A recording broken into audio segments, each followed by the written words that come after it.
शुद्ध चेतन आत्मा और जीवात्मा के स्वरूप का वर्णन। श्री महादेव जी ने कहा, ब्रह्मन चेतन जीवात्मा अज्ञान के कारण मैं दुखी हूं, इस भावना से व्यर्थ ही दुखी होता है और मैं नष्ट हो गया, मैं मर गया, यूं भावना करता हुआ रोता रहता है।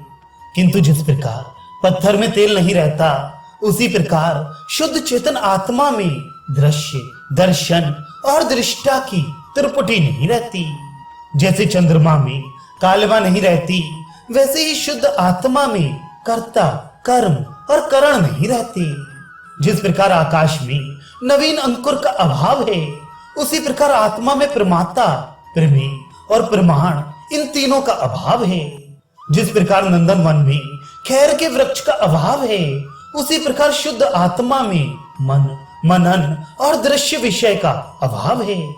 जैसे आकाश में पर्वत का अभाव है, वैसे ही शुद्ध चेतन में मैं पना, तू पना और वह पना आदि नहीं है।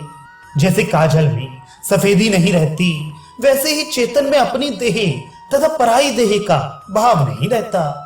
वे शुद्ध चेतन आत्मा केवल निर्विकल्प, सर्वव्यापक, संपूर्ण तेजों को भी प्रकाशित करने वाला, स्वच्छ और परम श्रेष्ठ है। वे संपूर्ण पदार्थों को प्रकाशित करने वाला, सर्वव्यापक, नित्य शुद्ध, नित्य प्रकाश रूप, मन से रहित, निर्विकार और निरंजन है। एक वही घट और पट में, वट और दीवाल में, शकट और वानर में, गधे और असुर में, सागर और आकाश आदि भूतों में तथा नर और नाग में सर्वत्र व्यापक होकर स्थित है।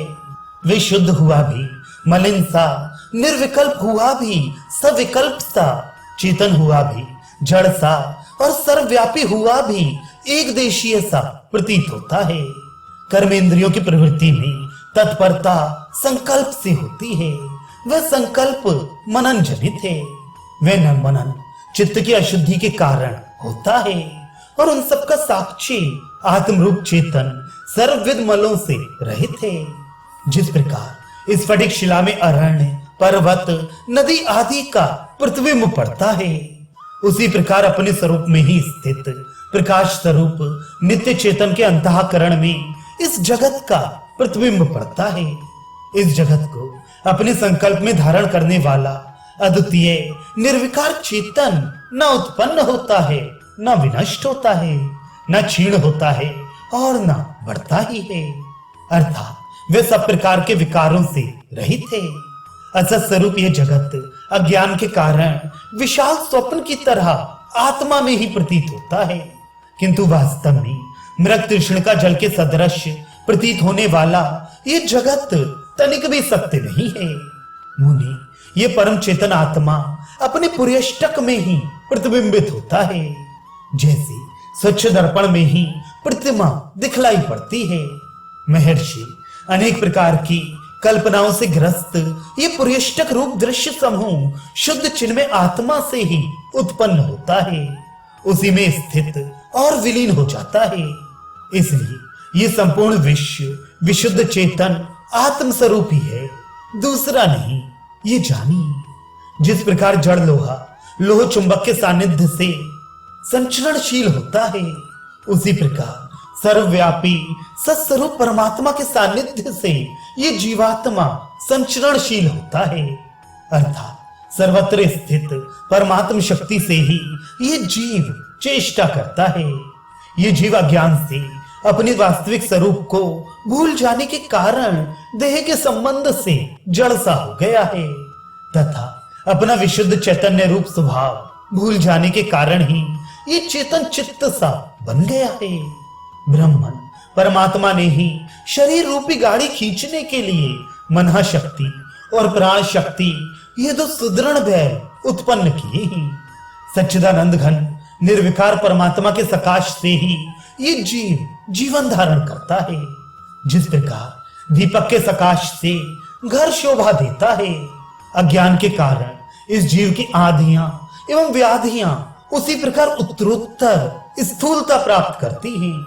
जिस प्रकार जल का तरंग रूप और उस तरंग रूप का फेन रूप उत्तरोत्तर स्थूलता प्राप्त करता है, सर्वशक्ति रूप होने पर भी वही चेतन जीवात्मा अज्ञान के कारण मैं चेतन नहीं हूं, इस भावना से इस देह में परवशता प्राप्त करता है, किंतु अपने स्वरूप के ज्ञान से मोह रहित हो जाता है। हृदय रूप कमल पत्र के चेष्टा रहित हो जाने पर ये प्राण शांत हो जाते हैं। जिस प्रकार पंखे के कंपन शून्य हो जाने पर पवन की शक्तियां विलीन हो जाती हैं, हृदय रूप कमल पत्र के स्फुरण से ये पुर्यष्टक विस्पष्ट हो जाता है और हृदय कमल रूप मंत्र जब चलने से रुक जाता है यानी निश्चल हो जाता है, तब वह भी विनष्ट हो जाता है। द्विजवर जब तक देह में पुर्यष्टक विद्यमान रहता है तब तक देह जीवित रहती है, और जब देह में से पुर्यष्टक विलीन हो जाता है तब देह मृत कही जाती है।